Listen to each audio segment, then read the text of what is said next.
Hoy os he traído una persona que para mí es muy especial. Él es Alejandro Colete Moya. Y esta mañana también, mientras veía los carteles de Nutopía por mi casa, yo pensaba, joder, ¿cuántos años hace que conozco a Alejandro? Sí. Hace muchos años, nos conocimos en el año 2017. Y no se me olvidará nunca, porque fue la primera vez que yo vi a una persona contradecir en público a un catedrático. A un catedrático de prehistoria. ¿Por qué? Porque aquella persona nos estaba hablando de un animal representado, no sé si en una cueva, en una pared o en un documento, y entonces ya se notaba ahí algo que no funcionaba bien. Y Alejandro es que, aparte de todo lo que hace, aparte de ser políglota, aparte de ser filósofo, aparte de ser de todo, es un gran conocedor de la fauna mundial. Y entonces él se preguntaba cómo era posible que esta persona estuviera diciendo que aquella imagen era un oso. No tenía pinta de oso el animal, pero el caso es que, bueno, pues le dijo, no sé qué razones tienes para decir que es un oso, y le hizo ahí un estudio anatómico del animal representado, en el cual, pues todos, yo estaba de organizadora del evento y fue como, ¡socorro! Pero la cosa acabó bien. No sé si cambió la perspectiva de la fauna representada en el mundo de la prehistoria, pero esa fue la primera toma de contacto que yo tuve con este hombre que tenéis aquí. Bueno, Alejandro es graduado en Filosofía, Universidad de Sevilla, si no me equivoco. Máster en Narrativa Audiovisual, tiene un nombre más largo ese máster, pero Narrativa Audiovisual, es decir, él también sabe muchísimo de cine, muchísimo de estética cinematográfica, muchísimo de planos, tiene un canal de YouTube alucinante que luego os diremos cuál es. Ha sido director de documentales, un gran defensor del lince ibérico y de los pájaros. Estos días se ha estado comunicando con un canario desde el balcón de mi casa a través de silbidos, o sea que ya os digo, tenéis una persona muy especial delante. ¿Hablas más de cuántos idiomas? Más o menos. 8. 8 idiomas. Son pocos. Entre los cuales son lenguas muertas, muchos de ellos. Sí. No, mis ambiciones son más. A mí 8 se me queda poco. Se te queda poco, exacto. Sí. Entonces, bueno, increíble. Y bueno, él también es doctor en filosofía, y aquí viene la parte más seria del asunto, porque este libro que vamos a presentar hoy es un resumen, bueno, no sé si un resumen, un compendio de todo el estudio que hizo él en su tesis doctoral. Él se doctoró en el mismo año que yo, además fuimos haciendo tesis paralelas porque nuestro director fue el mismo, y gracias a María lo vamos a tener aquí en noviembre, Emilio González Ferrín, que también nos va a encantar por lo polémico de su figura, pero también porque es una persona muy, muy divertida. Y bueno, pues estuvimos, como os digo, haciendo 2 tesis en un entorno cronológico similar y desarrollando ideas un poquito parecidas. Yo en el entorno de la historia del arte y Alejandro en el ámbito del pensamiento y de la filosofía.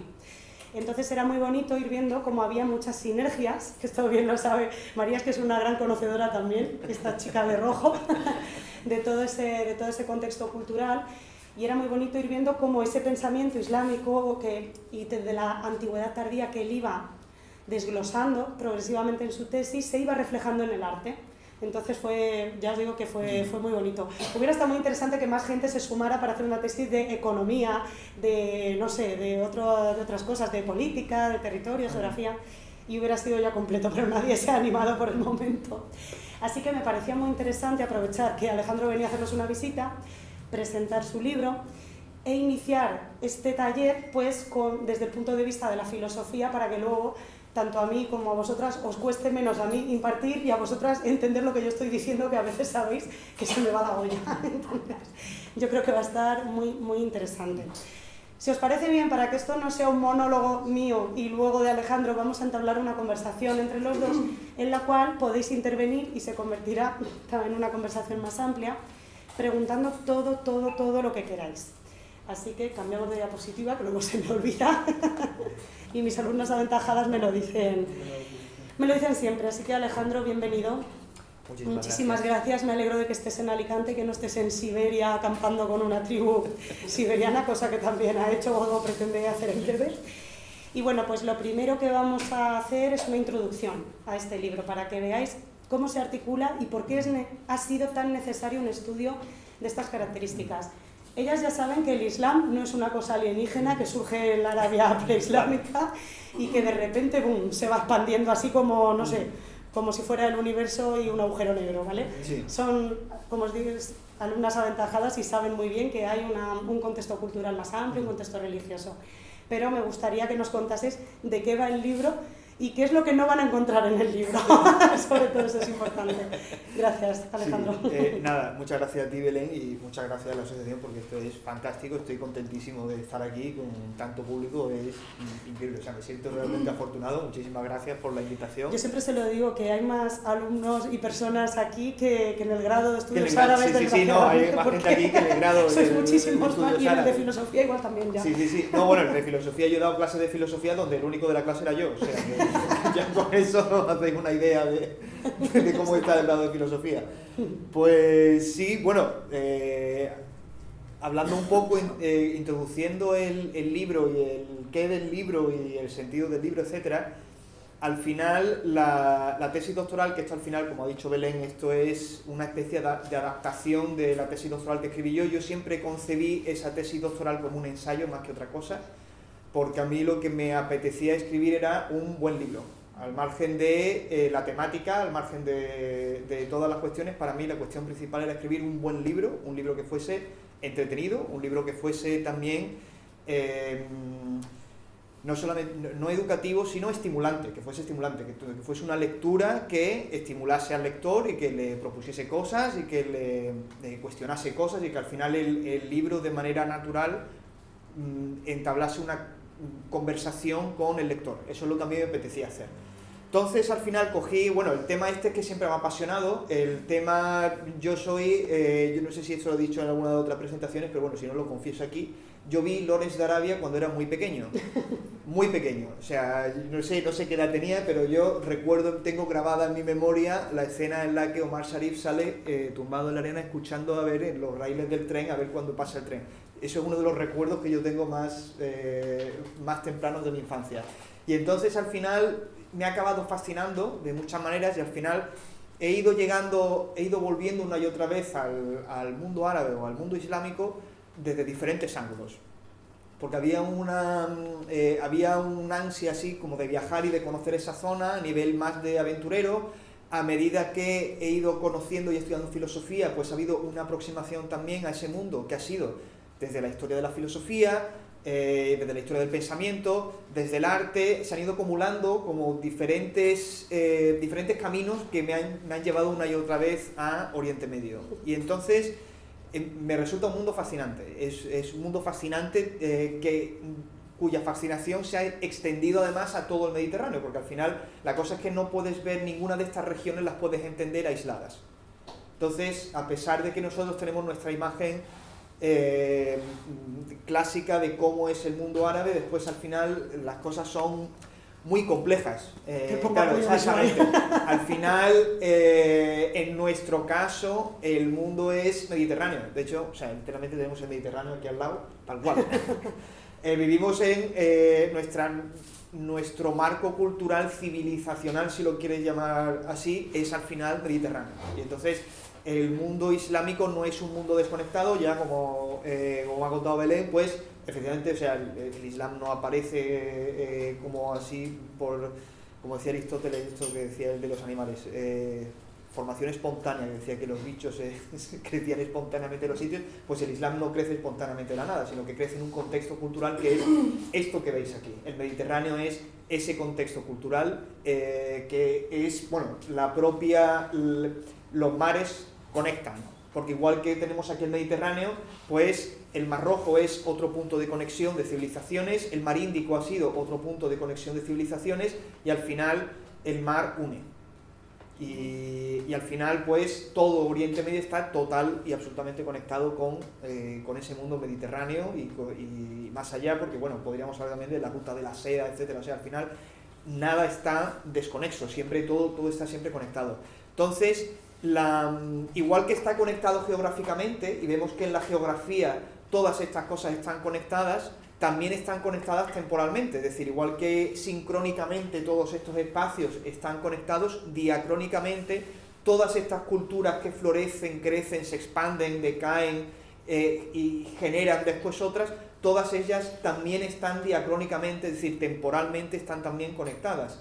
Y entonces, pues, el mundo griego o el mundo clásico romano, pues no aparece, desaparece sin dejar huella, sino que deja huellas, y al final, pues igual que las plantas dan fruto y ahí crecen otros árboles, etcétera, pues lo mismo pasa con las culturas, ¿no? Y las culturas se pisan diferentes suelos, y en diferentes suelos cada cultura tiene diferentes evoluciones, ¿no? Y entonces, pues, cuando hablamos de la cultura clásica pues tiene una evolución, y queríamos hablar del concepto de antigüedad tardía también, claro, precisamente. Yo ahí quería preguntarte, porque el concepto de antigüedad tardía lo hemos trabajado mucho, pero ahora lo vamos a trabajar más porque vamos a entrar de pleno en el contexto del arte del Imperio Romano de Oriente o Imperio Bizantino, sí. Que además te quería preguntar, tú que conoces bastante más el tema, ¿hay algún momento en el que se empiece a hablar Imperio Romano de Oriente y luego Imperio Bizantino, o se pueden utilizar los dos conceptos? ¿Tú dices en las fuentes? ¿O te refieres en a los las fuentes, historiadores? o para denominarlo de forma correcta? Digamos, no sé si hay un momento que es Imperio Romano de Oriente y luego Bizantino, o da igual usar uno. El Imperio Bizantino, el nombre Imperio Bizantino lo puso un historiador alemán del siglo XIX. O sea,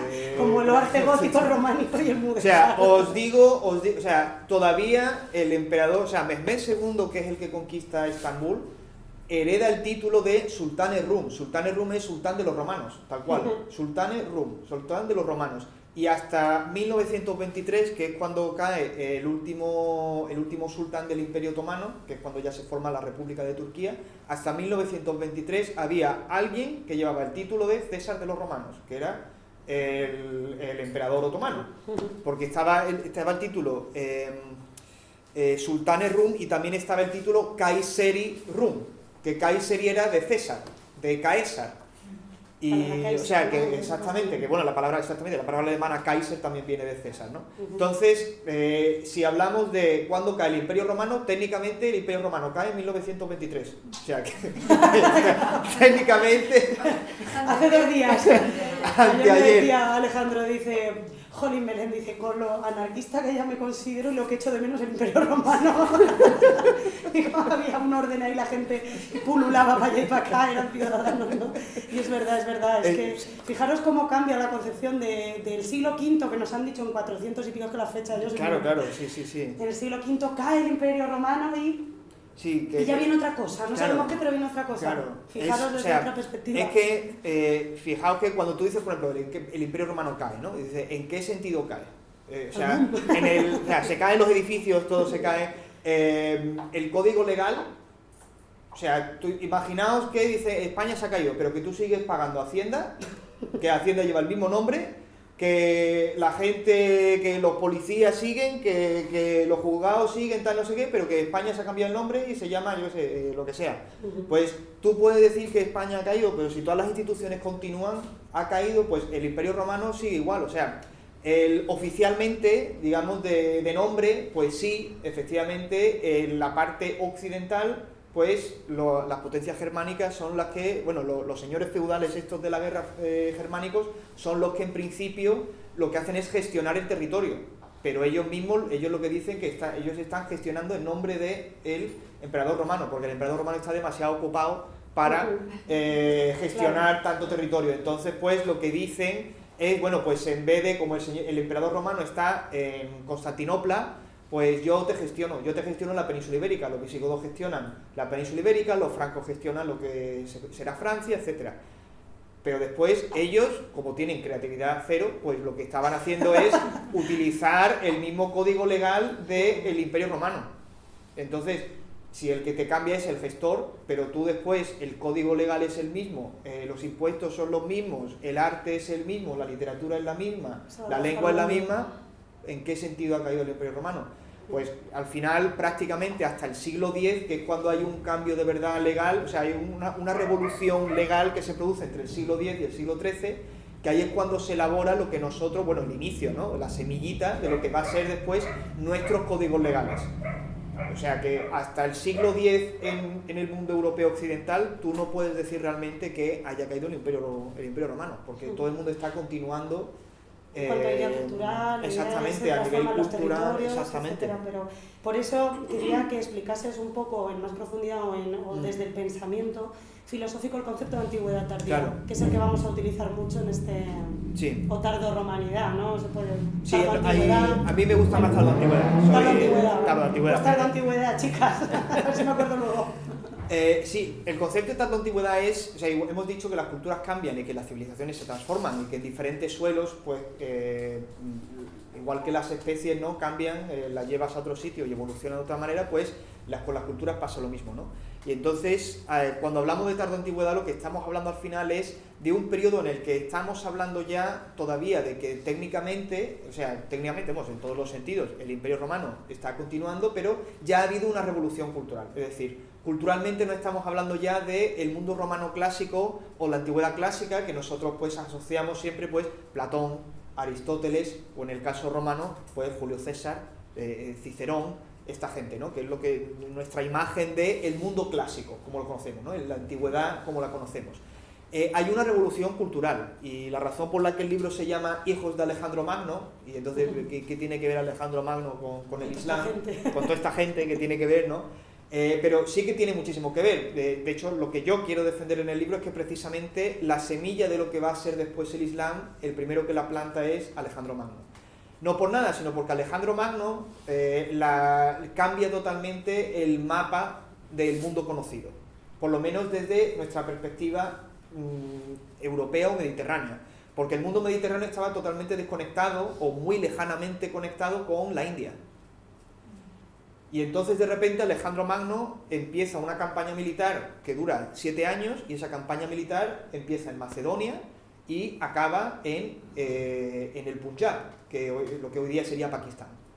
Pero una pregunta, es que a mí siempre me ha parecido que el mundo de las ideas, en términos generales, es como una especie de trasvase en el tiempo y en el espacio. Sí. Los griegos, por ejemplo, ya desde la antigüedad clásica, los griegos ya tenían influencia de Oriente. Es decir, muchas, sí. Claro, muchísimas. Entonces es un continuo trasvase. Tenemos un poco la idea de que el mundo es algo compartimentado, ¿no? Pero en realidad no lo es.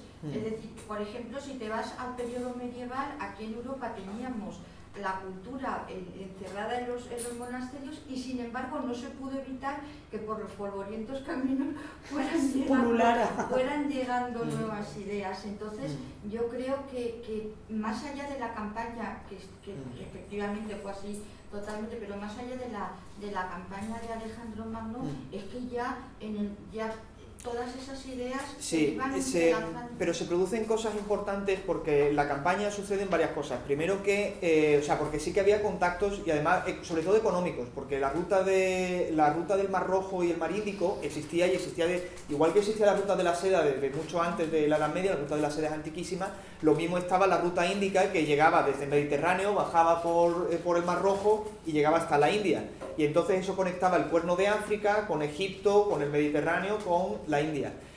¿Qué es lo que tiene de especial la campaña de Alejandro Magno y por lo que me parece que es tan importante? Primero porque Alejandro Magno no va solo con el ejército, Alejandro Magno trae cartógrafos, geógrafos, matemáticos, astrónomos. Y entonces toda esta gente va a llegar a la India y entonces van a empezar a escribirse libros sobre la India. Y viceversa. Porque después van a ser los indios los que se encuentren con los griegos y entonces van a ver, los indios se van a encontrar otra vez con una cultura a un nivel que no existía antes, porque antes, claro, a nivel comercial, pues tú sabes que esta seda te viene de no sé dónde, que estas vasijas te vienen de no sé qué, y entonces tú sabes que hay una tierra lejana que está ahí, que existe y te llegan cosas. Pero esa tierra de repente se te planta en la puerta de tu casa. O sea, pues se te planta... Ya digo, no es que se plante el ejército de Alejandro Magno, es que se plantan los geógrafos de Alejandro Magno, los matemáticos de Alejandro Magno, los médicos de Alejandro Magno, y entonces se te van a plantear otras cosas. Escrito, ¿no? Claro, empieza, por ejemplo, una fusión, una literatura, por ejemplo, desde la India, que no sé si os gusta el tema de la India, pero uno de los libros más interesantes que se escriben en la India en esta época es precisamente lo que se llaman los diálogos de Menandro. Los diálogos de Menandro es uno de los sátrapas griegos que se queda en la India que se convierte al budismo. Y entonces los diálogos de Menandro son como el monje budista convierte dialogando a Menandro. y lo convierte de, pues, su religión griega pagana, lo convierte al budismo. Igual que, por ejemplo, se usa el arte de Gandhara, que es un arte, vamos, tú eres historiadora del arte, claro. Sí, muy parecido, con un canon estético, como decía María, muy similar al griego, y también hay un caso que lo comentó, ay, se me ha ido el nombre. Fernando Wolf. Fernando Wolf.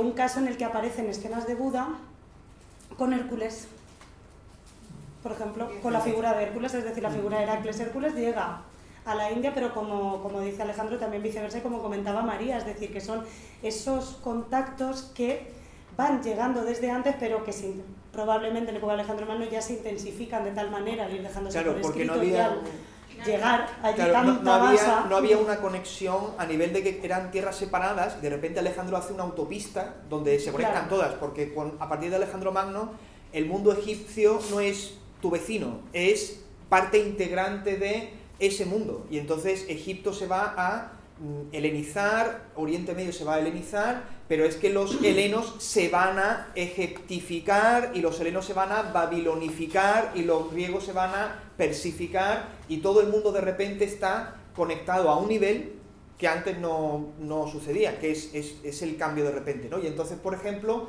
toda la cultura helena va a llegar al mundo babilonio, y entonces el mundo babilonio, por ejemplo, un caso, los oráculos caldeos, que mencionaré después, los oráculos caldeos es una celebración de todo el paganismo babilonio, caldeo, egipcio, ese batiburrillo, o sea, la palabra clave de hoy es batiburrillo, o sea, esa es la palabra, el batiburrillo. ¿En qué lengua se van a expresar los caldeos? Que los caldeos están en el sur de Irak, en griego. ¿Cómo se van a expresar los egipcios cuando hablen, por ejemplo, en el caso de Jámblico, que habla de los misterios, y el libro se llama De Mysteris Aegyptiakis, y todo, en griego? Se van a expresar, y el griego se va a convertir a partir de Alejandro Magno en lo que se llama, de hecho hay el griego clásico termina con Alejandro Magno, y a partir de Alejandro Magno la lengua griega se conoce como lengua koiné.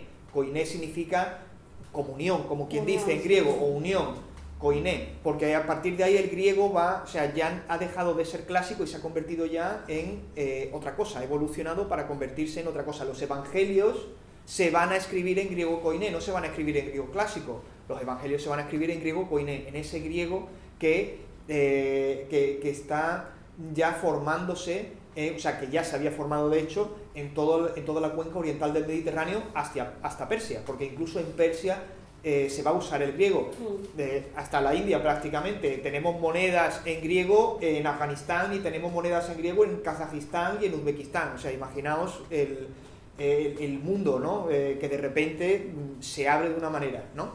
Entonces, pues, precisamente es a partir de esa conexión que se genera que cambia el mundo antiguo, empieza a cambiar, o sea, no es una cuestión de que cambie de un día para otro, sino que empieza a sembrarse una semilla que es lo que va a provocar lo que nosotros vamos a llamar tardoantigüedad, que es en el mundo de la historia del arte se llama mucho el helenismo, que se nota muchísimo en la cultura. Con el helenismo, y luego va a evolucionar también con las primeras manifestaciones cristianas, que como bien sabéis eran en griego.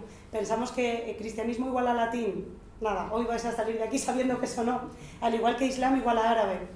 El primer islam es en griego, se escribe en griego y en otras muchas lenguas de Oriente Próximo. Me gustaría que profundizáramos, porque uno de los capítulos para mí más interesantes del libro es cómo cambia la imagen del mundo a partir de este momento, y el tema de la idea de la salvación.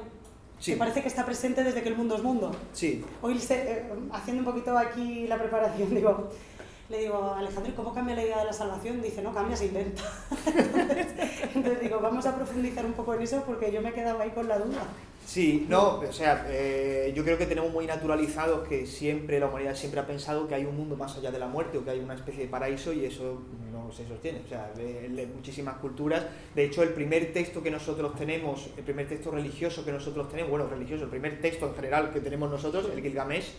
Si veis el Gilgamesh no hay vida más allá de la muerte. O sea, el Gilgamesh, la pena, el lamento de Gilgamesh precisamente, que su mejor amigo se ha muerto, y se ha muerto, se lo están comiendo los gusanos, y el pobre está intentando que el cadáver no se pudra, pero es que, mira, el cadáver se pudre, es que no lo intenta, que se pudre. Y lo peor, claro, él ve que su amigo se ha muerto, y ahora, claro, él también se va a morir. Y ahí no hay nadie, No bueno, existe esa idea. no existe la noción del cielo. Gilgamesh, imaginamos, es muy difícil datar el Gilgamesh, pero desde luego, en principio, entre el 3000 y el 2000 a.C., más o menos. O sea, hace unos entre 4000 y 5000 años más o menos. Es muy difícil datarlo, obviamente, pero para que os hagáis una idea.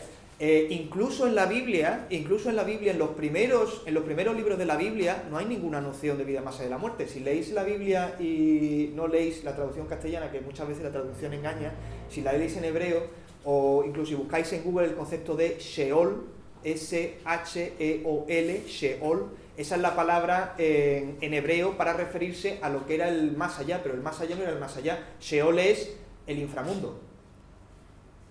Sí. Pero y los egipcios, que sí que tenían... Claro, sí, no, los egipcios, claro, más allá sí. del viaje. Exactamente, claro, pero que no es una cosa universal, es una cosa que surge en un punto. Tampoco sabemos, por ejemplo, porque yo no soy especialista en el mundo egipcio, entonces no sé exactamente cuándo empieza a aparecer la idea de más allá. Empieza a aparecer, por supuesto, empieza espontáneamente a aparecer en varios sitios. De manera muy diferente. De hecho, por ejemplo, el tema de la India, que la reencarnación, en Grecia también la secta pitagórica, por ejemplo, sabemos que creían en la reencarnación, aunque de manera diferente, pero sabemos que algo tenían de la reencarnación, pero la reencarnación, por ejemplo, en la India era muy diferente del concepto que generalmente se entiende por reencarnación, porque en la India tú te reencarnas siempre en tu casta, es decir, si tú has nacido pobre de la casta inferior, tú estás condenado eternamente a nacer pobre.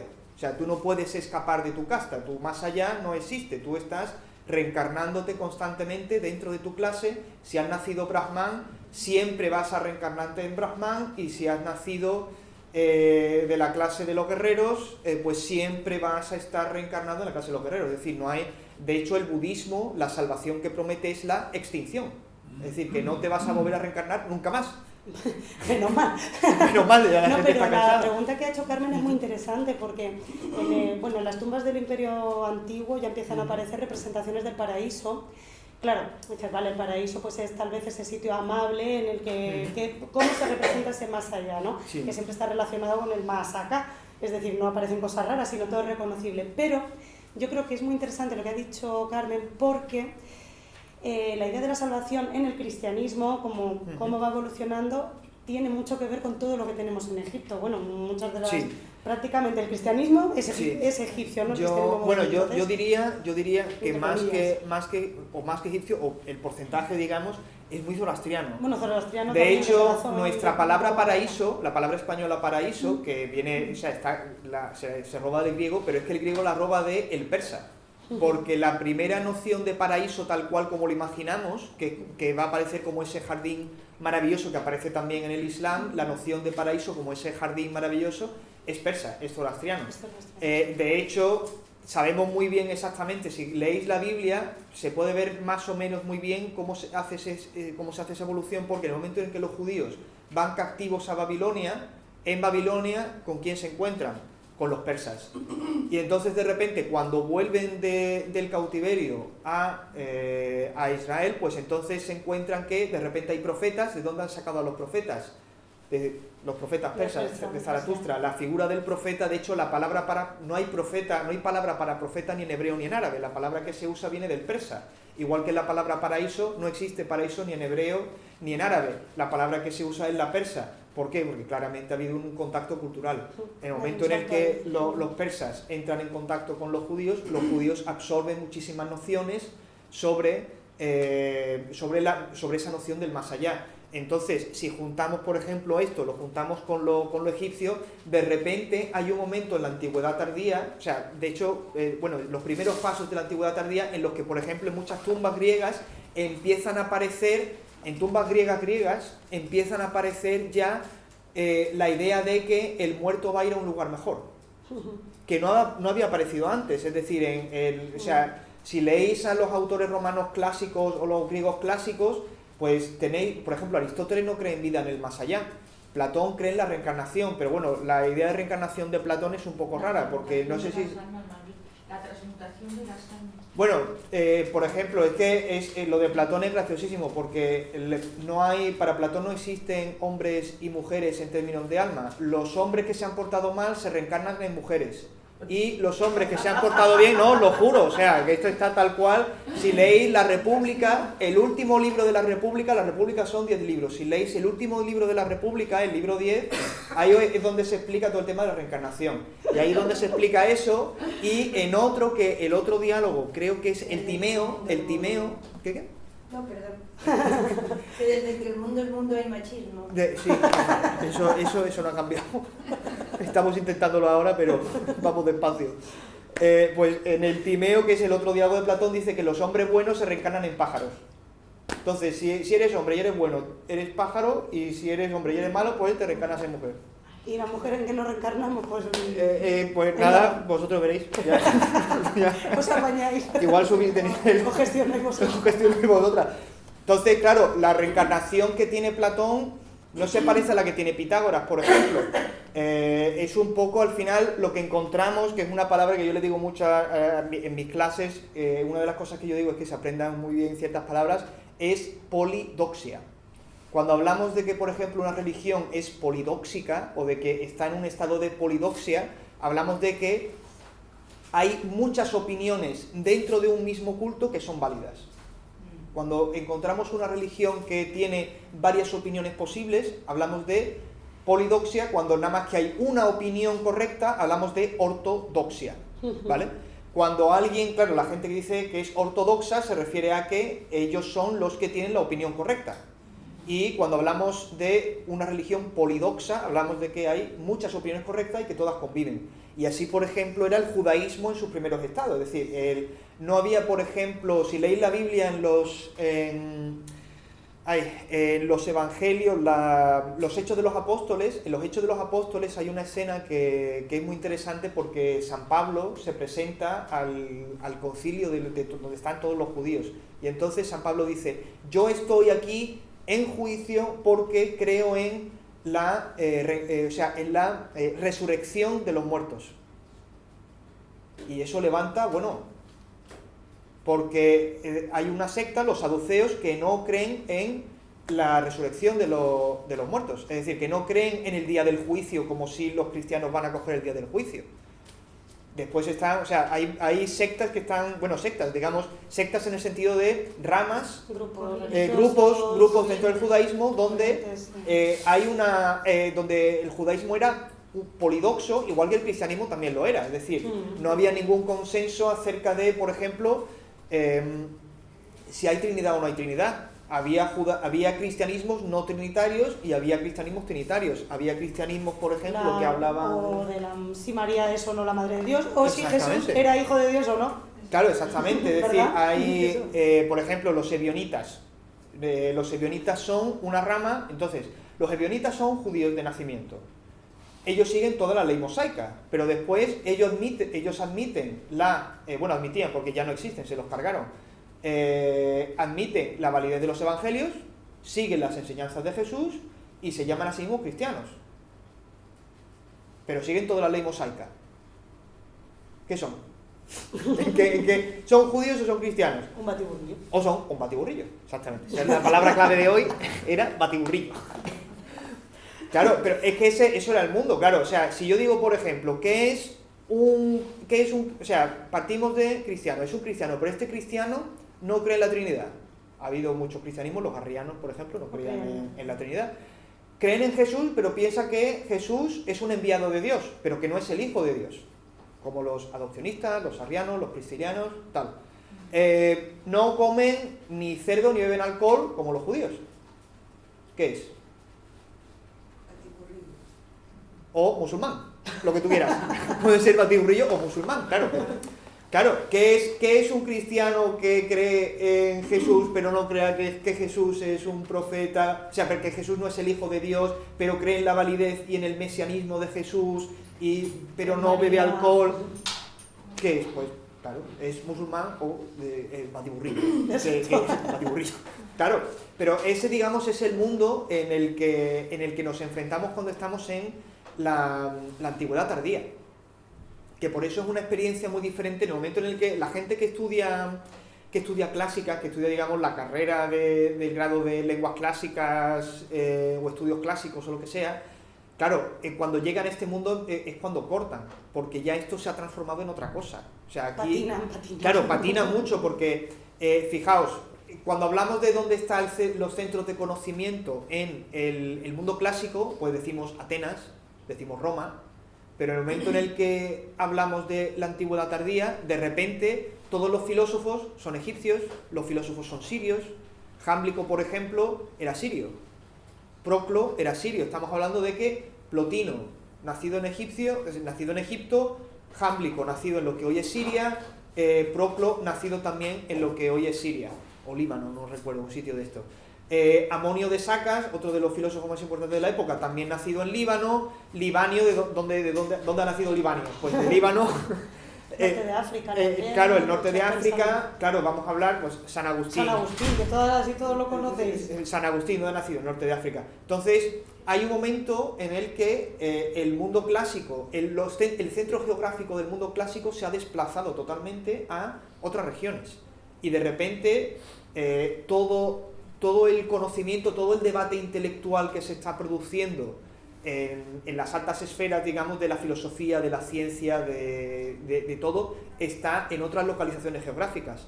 Estamos hablando de que, yo sé, Filón de Alejandría, pues ¿de dónde era? Pues de Alejandría. San Clemente de Alejandría, ¿de dónde era? Pues de Alejandría. Y todos estos que hemos mencionado antes, ¿no? Entonces, seas pagano o seas cristiano en esta etapa en la que el cristianismo todavía no es religión oficial, si hablamos de los primeros siglos de nuestra era, siglo I, siglo II, siglo III, que todavía el cristianismo no se ha convertido en la macroreligión que va a ocupar todo el Imperio Romano, sino que estamos en esos estados iniciales, todo ese mundo es, sea pagano o sea cristiano o sea judío, están todos muy centrados en Oriente Medio y en el norte de África, particularmente en Oriente Medio. Porque ahí es donde se ha producido el mejunje, porque ahí al final, ¿qué es lo que pasa aquí? Que aquí hay... Te está llegando desde Europa, te está llegando desde África y te está llegando desde Asia. ¿Dónde se conectan los tres continentes? Ahí. Entonces, ¿cuál era el sitio donde había más posibilidad de batiburrillo? Pues ahí. Pues claro, porque te está llegando filosofía que ha venido de Grecia, filosofía que te está llegando de Persia, que te está llegando de la India, y filosofía que te está llegando de Mesopotamia y de Egipto. Y está todo convergiendo ahí. Y entonces ahí se produce como una explosión, que es la onda expansiva. Esa gran onda expansiva va a ser el cristianismo. Y se produce además una transformación una de las cosas que culturalmente se nota mucho, que se transforman en esta época, es el concepto de religión. Exacto, eso es lo que que es súper clave. Cuando doy yo las clases, pongo unos fragmentos de textos en latín donde está la palabra religión. Pero donde está la palabra religión, yo dejo un hueco. Y le digo a mis alumnos que rellenen ese hueco con la palabra que mejor les suena dentro del contexto que tienen, ¿no? Y salen 1000 cosas, pero jamás sale la palabra religión. Porque religión se traduce como miedo, religión puede traducirse como pudor, religión puede traducirse como una super alegría que te llena por dentro, religión puede ser una opinión, religión puede ser 1000 cosas. Y sobre todo, que esto es muy interesante, cuando nosotros hablamos hoy de religión, hablamos de que uno profesa una religión, porque dice yo soy cristiano, yo soy judío, yo soy no sé qué, y es el yo soy algo, ¿no? Es yo soy judío, yo soy cristiano. Pero las religiones, o la religión en el mundo clásico, se hacían. Es decir, si tú ibas y le ponías velas a Zeus, esa mañana, tú habías hecho una religión. Es decir, tú estabas en tu casa, le he puesto velas, he hecho una religión. Esa misma tarde le pones velas a un dios egipcio y has hecho otra religión. Ya llevas 2 religiones ese día, pero que puedes hacer 4 o 5, o sea, que no hay ningún problema. Que lo de las religiones es como irse al Mercadona, vaya, que es que no tiene, tú coges la que tú quieres y tú te pones. Y entonces, pero era así, porque fijaos, en los panteones romanos que tenemos dioses celtas que habían venido de la Galia, dioses celtíberos, dioses egipcios, dioses cartagineses, dioses mesopotámicos. Porque la religión era una cosa de eso, pues de ponerle velas, hacer una libación, hacer una ofrenda, pero porque no existía la noción de que la religión es un marco cerrado de creencias. La religión era un acto, tú hacías la religión, tú no creías en una religión, tú hacías una religión. Si tú haces una ofrenda, si tú eres un romano que vienes de Roma pero estás en la Galia y haces una ofrenda al dios de los galos, de Asterix y Obelix, pues haces una religión. O sea, estás actuando, efectuando una religión, que no está en ninguna contradicción por ser romano. Y si tú eres un romano en Egipto, pues tú le pones velas a Isis, o le haces una ofrenda a Isis, o una libación a Isis. Y ellos no veían ninguna contradicción. Y esto desde antiguo, porque ya los griegos, por ejemplo, cuando los griegos van a Egipto, Alejandro Magno es el primero que va al templo de Amón, y el que hace ofrendas al dios Amón, y cuando va a Persia le hace ofrendas a los dioses persas de la Vesta, y cuando llega a la India le hace, o sea que ya desde antiguo, y bueno, desde mucho antes de Alejandro Magno, está esa noción, no solamente de que los griegos o los romanos lo hacían, es que todo el mundo lo hacía, es que eso era lo normal. Lo normal, lo más normal del mundo era que tú tuvieses, que tú ejecutases estas acciones que eran al final, pues eso, era pudor, era un pudor, un respeto gigantesco que tú tenías hacia esos poderes. Porque lo mismo hacían en la India. Fijaos, hoy día en la India los tres grandes dioses, digamos, del panteón son Brahma, Vishnu y Shiva. Pero esos tres figuras tienen origen totalmente diferente, porque Brahma, ninguno de los tres aparece en los Vedas. Shiva viene de lo que es el sur de la India, Vishnu viene de lo que hoy es el Valle del Ganges y el centro de la India, y Brahma Brahma es la representación de los brahmanes, que eran los que venían de Asia Central, los indoeuropeos que venían de Asia Central. O sea, que ninguno de los tres dioses realmente comparten ningún tipo de origen. ¿Qué es lo que pasa? Que los indios acaban en su propio batiburrillo generando lo que hoy día conocemos como hinduismo, que no deja de ser otro batiburrillo de esta cultura se mezcla con esta cultura, que se mezcla con esta cultura, y al final, como ninguno tiene la noción de que esté mal, no, si yo soy vishnuista, yo nada más que le pongo velas a Vishnu, si yo soy shivaísta, yo nada más que... a las 8 le pongo las velas a Vishnu y a las 9 se las pongo a Shiva, que no pasa nada. O sea, que ellos no veían ninguna contradicción, igual que los romanos tampoco veían ninguna contradicción en hacer eso, ni los griegos, ni los egipcios, ni los cartagineses. ¿Y cómo se produce ese cambio hacia religión Claro, ortodoxia, lo que entendemos, claro, texto sagrado? Es que eso es... O normativa. Claro, eso es precisamente el cambio, yo creo, más fascinante, en ciertos sentidos también más trágico. Sí. O sea, trágico en muchos aspectos. Porque cuando el cristianismo empieza a polemizar y empieza a surgir, el cristianismo empieza a plantearse qué es sí mismo, ¿no? Quiénes son ellos, y sobre todo, porque empiezan a perseguirlos también, qué son ellos y en qué se diferencian de los demás. Porque hay una noción dentro ya en el germen ya no de Jesús, sino de los cristianos o de los protocristianos que están formándose en esa época, hay una noción de quiénes somos nosotros respecto a los demás. Y entonces hay una de las cosas que es lo que molesta realmente a los romanos, es que los cristianos y los judíos no quieren ponerle velitas a los otros dioses. Es decir, los romanos le ponen velas a todo el mundo y de repente cristianos y judíos, los judeocristianos, no quieren ponerle velas a Zeus, no le quieren poner velas a Isis, no le quieren poner velas a Mitra. Y ya se queda... ¿Pero esto qué es? ¿Qué les pasa? Claro, ¿qué les pasa? ¿Por qué no quieren hacerlo? Y entonces los cristianos vienen con la noción de que solamente hay un Dios y solamente hay uno y punto, y no hay ningún otro más. Pero que una cosa, es que también ese monoteísmo ya empieza en Egipto con Amón, precisamente porque lo que quieren es cargarse un poco el poder que tiene toda la casta de sacerdotes, etcétera. O sea, todo el monoteísmo a lo que va dirigido es a una concentración de poder. Claro, sí. Y de control. Claro, en Egipto empezó con Amón, ¿no? Que querían cargarse con toda la Akenatón casta. también. Akenatón, sí. Entonces, es buscar la concentración de poder en todo mundo. Por eso también Roma, es decir, cuando empieza la decadencia, pues buscan en el cristianismo ese cambio, ¿no? Porque es la concentración de poder y es la manera que tienen de seguir un poco por ahí. Sí, creo, sí, no, es que son varias cosas que convergen, porque por ejemplo ya, como he dicho antes, los zoroastrianos, ¿no? Zoroastro ya introduce la noción de monoteísmo, de manera muy fuerte. Y no solamente la relación de monoteísmo, sino además de profecía, o sea, que ese Dios único envía a un profeta, que en este caso es Zaratustra, ¿no? Que de donde sacan los hebreos todo eso. Claro, ¿se está produciendo de antes? Por supuesto que sí, se está produciendo, o sea, ya ha habido casos de monoteísmo antes, Akenatón, igual que los persas, o sea, eso por supuesto. ¿Qué es lo que pasa? Que en el mundo, digamos, en este mundo, en ese espacio geográfico al final, esa concentración lo que lleva muchas veces no es a un monoteísmo, sino a un enoteísmo, que es un paso intermedio, donde tú reconoces que hay varias deidades, pero reconoces que una es superior a todas. Por ejemplo, los cultos de Isis. Claro, sí. En el caso de Isis, ¿qué es lo que está en que Elena Muñiz de Grijalvo, que los himnos de Isis los podéis comprar, están editados? ¿Qué es lo que hay en los himnos de Isis? Pues se reconoce todo el panteón greco-egipcio, pero se reconoce que Isis es la madre de todos y que Isis es la omnipotente. El resto no son omnipotentes, o sea, son deidades que se reconocen, pero Isis es superior.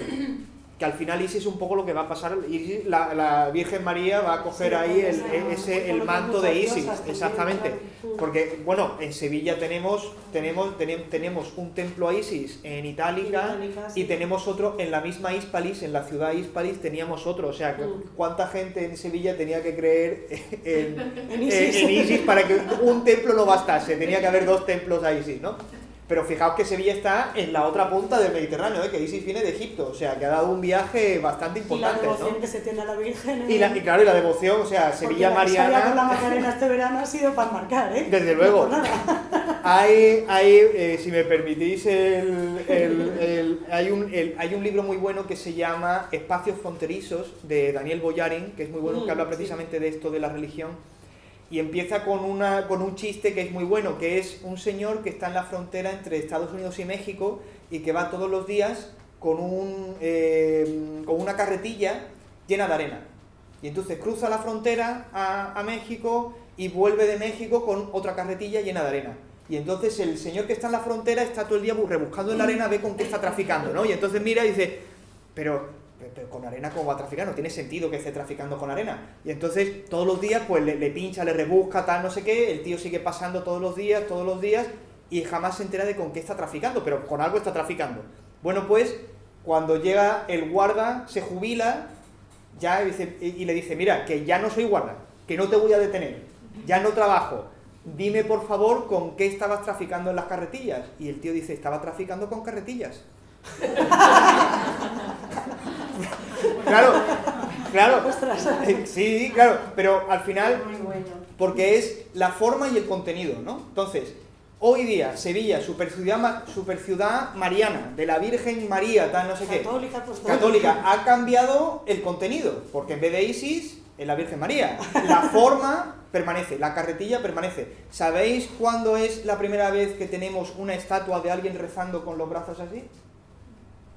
Pues está en Turquía, en Göbekli Tepe, que es está ahí en el centro de Anatolia, y eso es, pero de los hititas, o sea, que de los hititas es como del 3000 antes de Cristo. Pues la primera estatua que tenemos de alguien haciendo así, es así. Los rosarios, ¿habéis visto los rosarios, no? ¿Sabéis de dónde vienen los rosarios? De la India.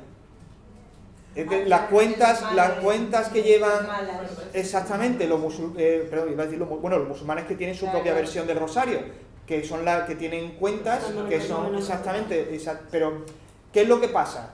Las formas, el contenido, este es budista, este es no sé qué, este es musulmán, este es cristiano, pero la forma permanece. El rosario, ahí está, la forma del rosario es idéntica y la forma de usar el rosario es idéntica. Tú la usas para un contenido, ellos la usan para otro contenido, la forma permanece. Entonces ahí el trasvase al final, el trasvase no es de los contenidos, es de la forma es lo que eternamente permanece. Eso lo decía mucho nuestro maestro de arte islámico, Ruiz Souza, sí. que dice, meteros en la cabeza una cosa, las formas y los conceptos viajan, no necesariamente juntos, pero viajan. Entonces, claro, es verdad, ¿no? Esto que comentamos de la forma y el contenido. Y es que cuando hay crisis en general, económicas, sociales, lo que sea, siempre hay nuevos referentes extramundanos, como digo yo, ¿no? y tiene que haber cosas nuevas. Es decir, si por ejemplo, por poneros un ejemplo, ¿no? Cuando la famosa crisis del petróleo en los años 70, pues todo eran que si extraterrestres, que si no sé cuántos, para aquí para allá, porque claro, entonces se tiene que crear cosas que vayan extramundanas, pero novedosas. Claro. Claro, lo que tenemos antes ya no nos sirve y entonces hay que sustituirlo por otro que realmente cree expectativa y cree un poco... Y salvación. Claro. Angustia y salvación. Sí, exactamente. Bueno, vamos a ir aterrizando, es que estoy mirando el reloj, madre mía. No. Vamos a ir aterrizando un poco con el tema del Islam. Ah, sí. Porque claro, ahora hemos hablado desde los zoroastrianos hasta los siríacos, etcétera, pero ¿cómo aterrizas en el libro la cuestión del pensamiento islámico? El texto coránico, por ejemplo, que todos pensamos que el pensamiento islámico nace igual a... Tenemos ya el Corán, que vino, como todos sabemos, revelado y ya está, y no se ha tocado. ¿Y cómo empieza todo esto con una lengua que después va a ser una lengua distinta? Entonces, te voy a hilar primero el tema del Corán, ¿no? Hemos dicho que los contenidos cambian y las formas permanecen, ¿no? Al final, si leéis, por ejemplo, textos de la época, y yo recomiendo mucho que aunque sea que le echéis un ojo, por ejemplo, los oráculos caldeos o los textos de Jámblico, de Misteris y todo esto, vais a ver, por ejemplo, fórmulas, vais a ver palabras, vais a ver expresiones, los oráculos caldeos sobre todo, que son fascinantes porque es increíble, ¿no? El vocabulario que tienen y la imaginería que tienen, ¿no? Porque es una imaginería que es supervisionaria, es como medio de sueño, metáfora, y todo eso al final está... pero esos textos se están escribiendo a la vez que se están escribiendo los evangelios. ¿Cómo es el Apocalipsis de San Juan? O sea, es una cosa, pues, visionaria, mistérica, llena de metáforas, de signos, y entonces, es un mundo, este mundo de Batiburrillo es un mundo en el que las formas son muy parecidas y lo que cambia al final es el contenido de vecino a vecino, ¿no? Entonces, en el Corán al final lo que uno está encontrando es el mismo lenguaje que los evangelios, el mismo lenguaje que estamos viendo en los oráculos caldeos, en textos apocalípticos. Esta es una época... Si leemos los textos que hay escritos ya en lengua siríaca, eso no lo he dicho, pero el griego pasa de ser la lengua principal a convertirse en lengua coprincipal con el siríaco, que es la lengua nativa de Siria, antes de que llegase el árabe, ¿no? Hoy día la lengua mayoritaria es el árabe, antes era el siríaco. Bueno, pues toda la cultura, toda la filosofía griega se está traduciendo a siríaco, toda la astronomía, toda la ciencia se traduce al siríaco, y también, de hecho, la primera traducción que tenemos de la Biblia, de los Evangelios, la primerísima traducción que hay es al siríaco. ¿Cómo de importante tenía que ser el siríaco para que fuese la primera lengua? Antes de traducirse al latín, ya estaba traducida al siríaco. O sea, es una lengua importantísima. Entonces, en esta misma época tenemos toda una manifestación literaria de visiones y tenemos toda una manifestación literaria de este tipo de textos también apocalípticos que están como señalando, pues eso, el fin del mundo, que están señalando que algo importante viene, lo que ha dicho ella, ¿no? Hay una necesidad de renovación, de novedad, de el lenguaje cinematográfico de clímax, ¿no? De que se está llegando al final épico de algo, ¿no? Siempre tiene que ser el final épico de una gran narrativa, ¿no? Y esa gran epopeya que es la historia humana está llegando a algo. Y entonces siempre todo el mundo siempre piensa que su época es el peor de los tiempos y que su época es el final de todo. Y ahora, pues, ahora el fin del mundo está llegando porque el cambio climático nos va a matar, hay apagones, hay danas, historias. El famoso año 1000 medieval. Exactamente, el famoso año, pero bueno... Que hay que ver y el 2000, o sea, el 2000 estaba todo el mundo diciendo en el 2000 que se iba también, que iba a pasar algo, siempre hay algo, luego te dice, una sensación ahí de tensión, de... Crear mitos nuevos, dioses crear mitos nuevos, exactamente, correcto, claro, pues al final la literatura que se está produciendo justo antes del Corán o coetáneo al Corán es este tipo de literatura. ¿Qué es lo que pasa? Pues que el Corán no nace de la nada. El Corán lo que es literalmente es este mismo tipo de literatura, pero ya expresado en otra lengua, que es una lengua que está llegando, está empujando fuerte, que es el árabe. Que no es muy diferente del siríaco. Es decir, el árabe se diferencia del siríaco como el español se puede diferenciar del italiano. Es decir, que si vosotros escucháis italiano, que no lo entenderéis todo, pero que muchas palabras la vais a entender, porque es muy parecido, es muy parecido. Bueno, pues lo mismo pasa con el siríaco y con el árabe y el siríaco. De hecho, el alfabeto es parecido también. De hecho, las primeras muestras, creo yo, que hay de caligrafía árabe son tan parecidas al siríaco que es indiferenciable escribir el árabe más primitivo del siríaco. De hecho, hay pasajes del Corán que claramente están utilizando palabras siríacas. No solamente palabras siríacas, sino palabras siríacas que han aparecido en los evangelios del siríaco, ¿vale? Es decir, igual que hay toda una creatividad que se manifiesta en estos evangelios apócrifos, que hay millones de evangelios apócrifos, incluyendo evangelios apócrifos en árabe, porque está el evangelio apócrifo de la infancia de Jesús, que es escrito en árabe, y después están que Al-Ghazal, por ejemplo, Al-Ghazal recoge toda una serie de tradiciones de Jesús que eran nativas de Persia.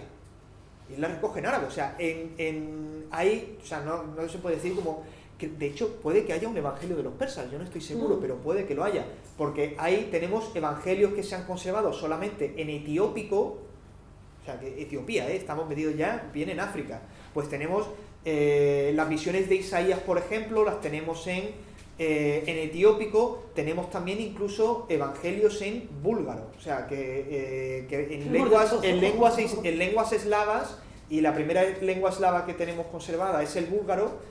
Tenemos evangelios también en lo que sería, bueno, no búlgaro sería hoy día, pero del proto-búlgaro, si queréis llamarlo, ¿no? O búlgaro antiguo. También tenemos profecías así. Tenemos textos que nada más que aparecen en armenio, o tenemos textos que... Todo ese batiburrillo. Y el árabe entra ahí, y el árabe tiene... O sea, os he dicho que es muy parecido al siríaco. El árabe es una lengua semítica, es muy parecido también al hebreo. De hecho, el árabe y el hebreo, pues, se parecen bastante. Y, de hecho, el árabe se parece más al hebreo antiguo. Es decir, el árabe se parece más al hebreo bíblico que al hebreo moderno. El hebreo moderno medio se lo han inventado en los años 50. O sea, que está un poco ahí... Pero el árabe antiguo sí que se parece, o sea, el árabe moderno, perdón, sí que se parece mucho al hebreo antiguo. Es una lengua semítica. La familia de las lenguas semíticas incluye además el acadio, incluye además el fenicio, incluye el cartaginés, que el cartaginés sería un dialecto del fenicio, y está enmarcado, digamos, dentro de esa familia lingüística que tiene características muy interesante, que no sé cuánto quieres tú que me meta en esta cosa. Tú eres la que lleva el reloj. Aún nos quedan cosas, pero bueno. Aún nos quedan cosas, no, o sea, yo prefiero pasar a cosas que tú veas que son más importantes. No, quería que les comentaras un poco eso, qué nos han contado sobre el Corán, pero realmente qué papel tiene el Corán en todo este contexto. Vale, sí. A ver, el Corán, ¿qué es lo que pasa con el Corán? Que pasa lo mismo que con muchas cosas. Por ejemplo, ¿cuándo diréis vosotros que la Biblia se ha terminado de escribir?